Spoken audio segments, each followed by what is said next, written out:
Nadine Lebris, vous êtes chercheuse chez l'Université Pierre et Marie Curie. Vous étudiez la mer profonde, l'écologie marine. Quand on parle de mer profonde, qu'est-ce que ça veut dire? Alors, la mer profonde, c'est tout ce qui se trouve à plus de 200 mètres sous la surface des océans. Et en fait, ça fait plus de 90% du volume de l'océan. On écoutait quelqu'un qui disait on connaît plus sur la surface de Mars que sur la mer profonde. Vous êtes d'accord avec ça?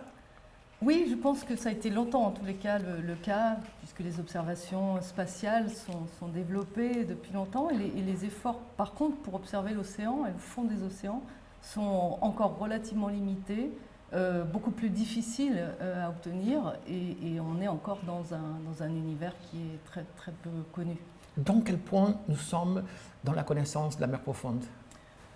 On connaît aujourd'hui, alors justement par les satellites, on est capable de cartographier tout le relief du fond des océans. C'est relativement récent.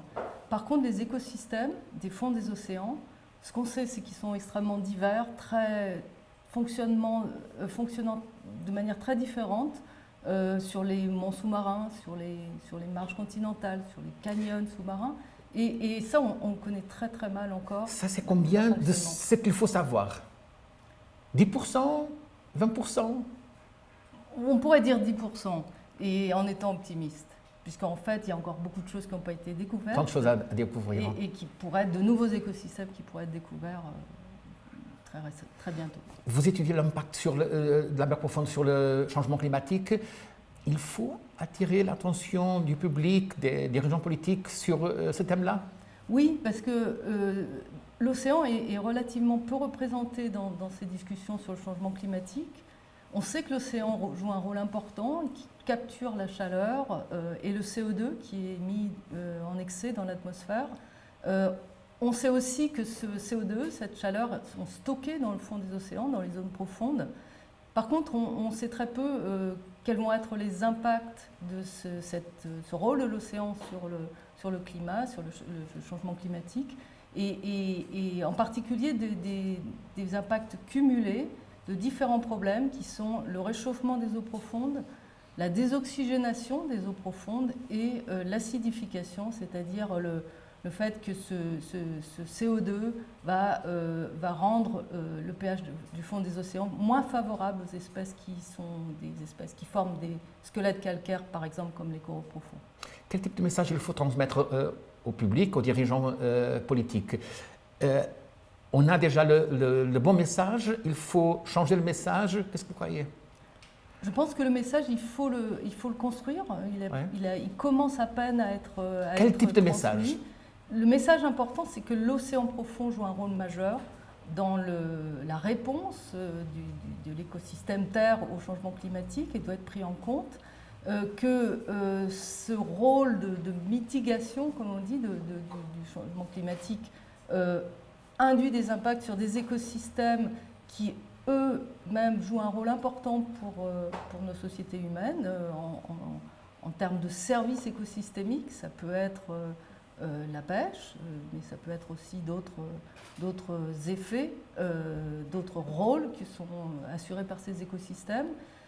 Et ces impacts multiples, on n'a aucune connaissance précise sur la manière dont ils vont s'exprimer et dont ils vont avoir des effets éventuellement irréversibles sur certains écosystèmes. Et puis ensuite, il y a un message important qui est que les milieux profonds sont de plus en plus le lieu où on va chercher des ressources minérales, des ressources pétrolières, etc. Et on a besoin de prendre en compte les effets du changement climatique, ces impacts du changement climatique, quand on va établir des études d'impact environnemental de ces activités anthropiques qui se développent dans les grands fonds. Il y a d'une part la question de la conservation, de l'autre l'exploitation. Vous croyez qu'elles peuvent être compatibles, il peut y avoir une harmonisation? Est-ce que l'exploitation peut avancer dans ce moment-là déjà? Aujourd'hui, les régulations internationales, mais aussi celles qui sont mises en place par les nations elles-mêmes dans leurs eaux territoriales, impliquent nécessairement des mesures de conservation quand on développe ou quand on souhaite développer une exploitation. Donc les deux vont de pair. En tous les cas, la conservation fait partie des plans d'études environnementales en amont du développement d'une activité sur les fonds marins. Et donc on doit prendre en compte le changement climatique pour s'assurer de l'efficacité de ces mesures de conservation. Et vous croyez que nous sommes dans la bonne voie maintenant ? En tous les cas, on est dans une voie où on commence à avoir les outils pour étudier ces écosystèmes. Il faut encore développer des observations pour être conscient de la rapidité avec laquelle ils peuvent être perturbés par les effets du changement climatique ou d'autres activités humaines. On est aujourd'hui à la croisée de chemins où on a les outils. Il faut aussi des moyens pour développer ces recherches, des jeunes scientifiques pour les porter. Et puis, il faut que ce soit un effort partagé au niveau mondial, que l'ensemble des pays qui ont soit des eaux territoriales en eau profonde, et il y en a beaucoup, soit qui n'en ont pas, mais qui sont concernés par ce patrimoine commun de l'humanité, se mobilisent aussi pour participer à cet effort de connaissance. Nous sommes dans un symposium sur les eaux profondes. Vous croyez qu'il y a des nouveautés ? Ça, c'est un peu le point de situation. Est-ce qu'il y a quelque chose de nouveau à connaître ? Les effets du climat et ses impacts cumulés de différents facteurs, de réchauffement, de désoxygénation, l'acidification, c'est quelque chose d'important et de nouveau. Mais je pense que ce qui est frappant aujourd'hui, c'est de voir l'importance que prend la question de l'exploitation des ressources des grands fonds, en particulier les ressources minérales, et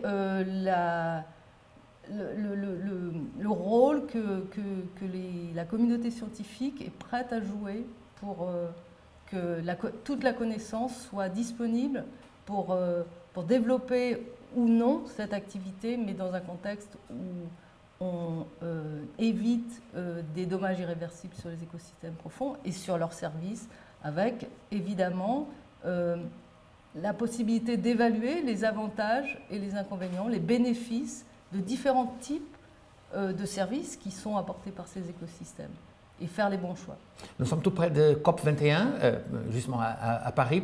Vous êtes optimiste sur cette conférence ? Oui, je suis optimiste. Je vois en tous les cas les efforts qui sont faits par les différents États, par les différentes délégations pour arriver à des accords qui soient vraiment efficaces, qui permettent de limiter cette augmentation du CO2. Et puis je pense qu'il n'y a pas d'autre solution. Les choses sont aujourd'hui déjà suffisamment avancées. Il y a des eaux profondes, comme celle de la Méditerranée, qui sont déjà chargées en CO2 anthropique. Il faut prendre des décisions et j'ai confiance dans le fait que ces décisions seront prises. On reste avec cette confiance. Mais il faut travailler, bien sûr. Il faut travailler et il faut maintenir la pression sur les délégués, sur les gens qui vont prendre ces décisions. Merci bien. Merci.